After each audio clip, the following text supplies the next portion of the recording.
Descubrir. Crear. Aprender. Participar. Televisión más internet. www.encuentro.gov.ar.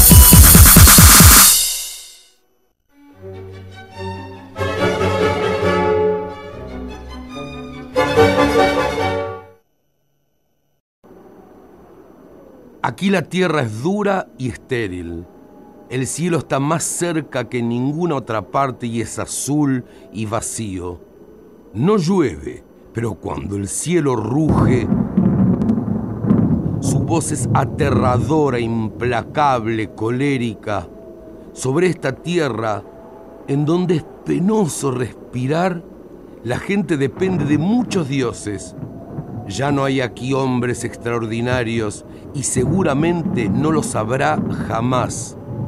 Ahora uno se parece a otro como dos hojas de un mismo árbol y el paisaje es igual al hombre. Todo se confunde y va muriendo.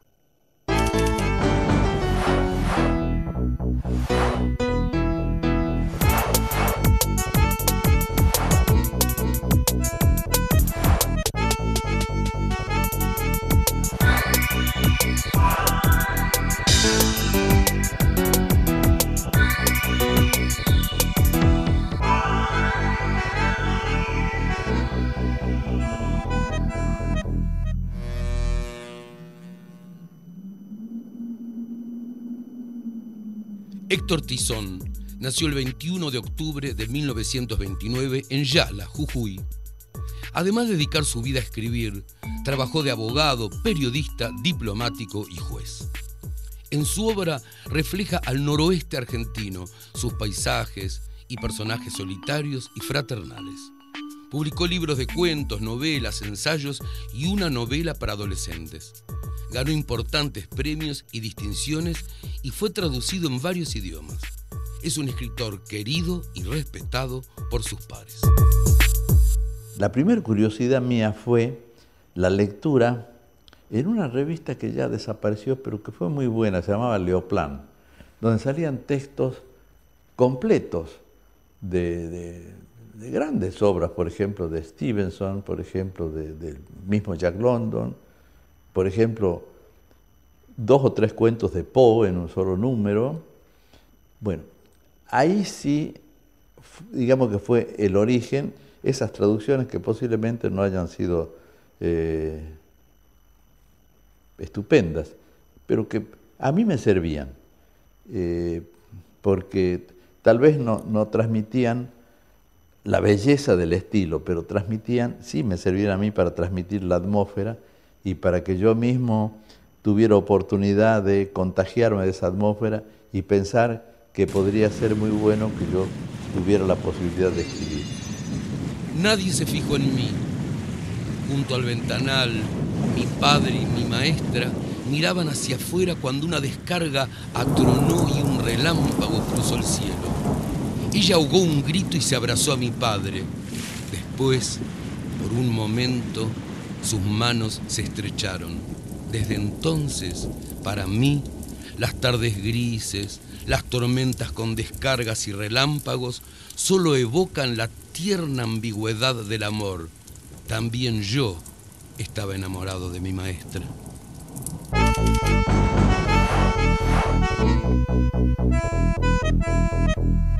Yo fui a un cine la primera vez a ver un dibujito que era en sepia, que era la historia de la cigarra y la hormiga. Para mí fue una experiencia, por supuesto, que absolutamente mágica. A partir de entonces, yo cuando podía y me llevaban a la ciudad, hacía lo posible por ir al cine, pero todos los días, y a veces iba dos veces por día, es decir, ver la misma película por la tarde que por la noche. Y si se escarba con algún detenimiento y buena memoria alguno de las imágenes de alguno de mis personajes, por ejemplo, hay un cuento largo que se llama La historia olvidada, cuyo personaje es un pecador que era gordo y en señal de arrepentimiento pidió permiso al párroco para colgar en la iglesia los pantalones con que había pecado durante 20 años de su vida, ¿no?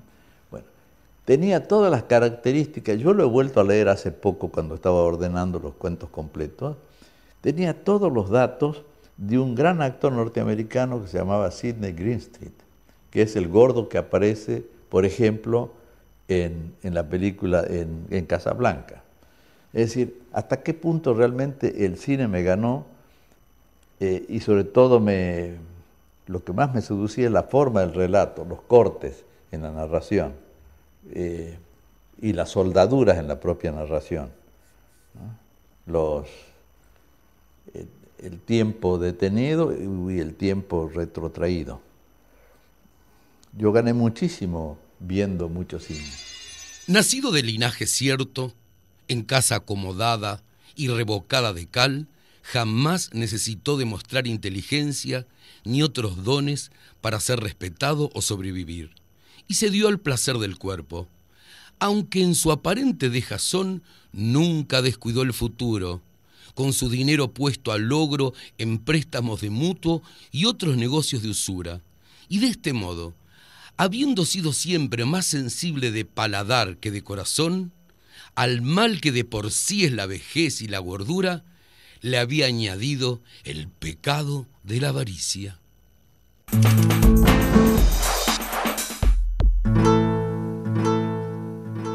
Hay más tiempo para aprender, en el sentido de tomar lo que está escrito por el autor y un periodo de reflexión acerca de eso que está escrito, que el lector, a partir del primer impacto de la lectura, sigue pensando, aunque sea para él mismo, aunque no sea para conversarlo con otro, pero sigue pensando, y ese es un acto reflexivo que enriquece enormemente a quien lee.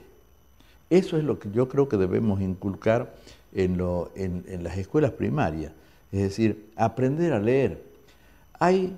Uno ve con estupor, sobre todo en las ciudades, cómo se multiplican las academias, los centros, la actividad de enseñar a escribir.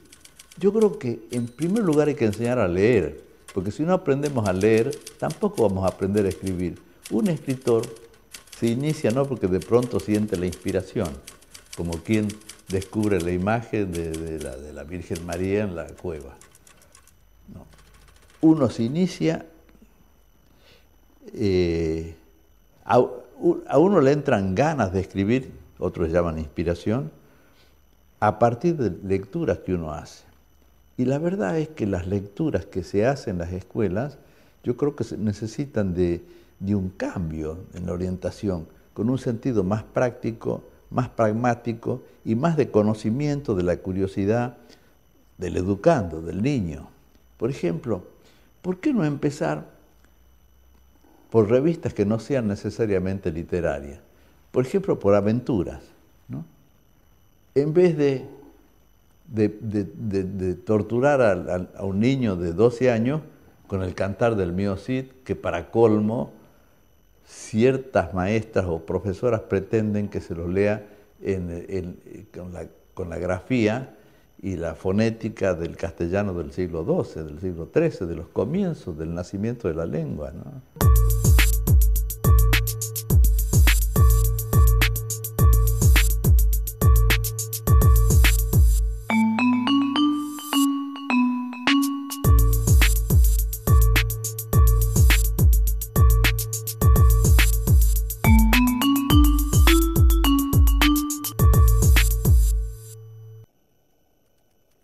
La actitud de escribir debe ser la de aquellos que le quitan a la imagen toda solemnidad, ¿no? El joven huye de lo solemne y del aburrimiento. Y son muy malos instrumentos para llegar a nada, ¿no?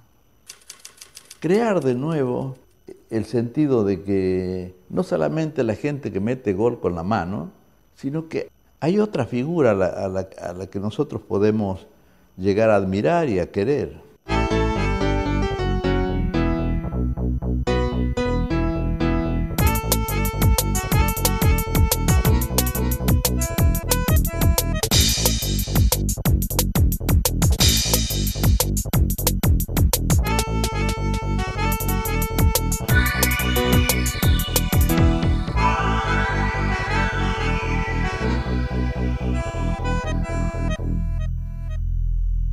Mis primeros años de exilio fueron muy malos, muy malos.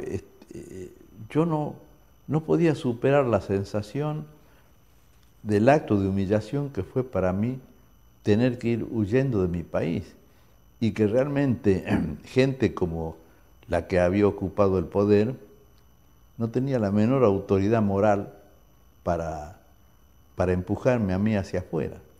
De manera que los primeros años fueron de furor, de rencor, que son pasiones que realmente no llevan a nada bueno. Y es más, a raíz de eso, por tener ese furor, lo que pasó es que enmudecí, no podía escribir, salvo las cosas que tenía que escribir para comer. Pero escritura de ficción no pude escribir hasta el 4º año que estuve exiliado. Cuando evidentemente tenía yo ya acumulada la novela en varias libretas, por alguna razón que yo no alcanzo a vislumbrar cuál era en concreto, me senté a escribir en una casa que curiosamente había alquilado en un lugar que no tan curiosamente era muy similar a mi casa, y de pronto comencé a escribir, y cuando la novela estaba ya acercándose a su fin, me enteré, porque ni siquiera yo tenía mucha curiosidad ni de leer los diarios, ni de ver televisión, ¿no? Ocurrió lo de las Malvinas y pensé, bueno, realmente ahora hay que hacer la maleta, porque esa es la señal más clara que la historia le pone a uno, cuando el dirigente ya no solamente es cruel, sino estúpido. Entonces, ese acto de estupidez me llevó a la convicción a mí de que tenía que preparar las valijas, porque yo nunca abandoné la calidad de extranjero. A pesar de mi doble nacionalidad, nunca pensé, bueno, ahora me tengo que convertir en español. Nunca pensé eso. Pensé siempre que era un estado transitorio. Recordé otra vez lo que iba a dejar. Mi casa, edificada como quien planea su propia grandeza, mis perros, el secreto susurro de las hojas del parral en el patio, mi lugar de trabajo frente al fuego alimentado por esa leña cortada para muchos años y que no a toda vería arder. ¿La libertad acaso es no tener nada? ¿Y si, como sucede, también los verdugos y los violentos tuvieran razón? Mi ánimo se resquebraja como una tierra seca, pero quiero ser libre y confesarme, ejercitar esta dura virtud sobre otros pechos para después, descargado de todo escándalo, emprender el camino más arduo.